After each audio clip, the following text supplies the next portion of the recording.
Di ba? Major kani mo ni C major. Tanawan ninyo ang notes. C.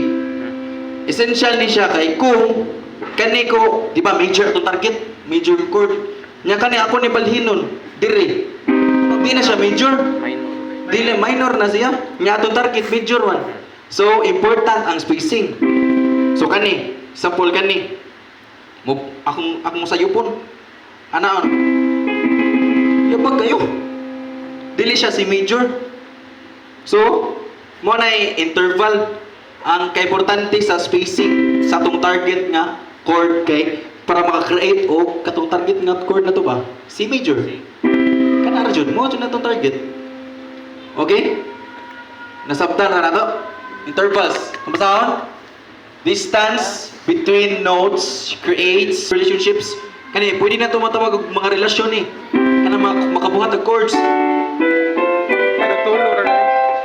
Mga relasyon na sila. Kay mo na gitawag sa family chords ba? Kay in relationship man na sila into another chord. So thank you. Thank you kayo.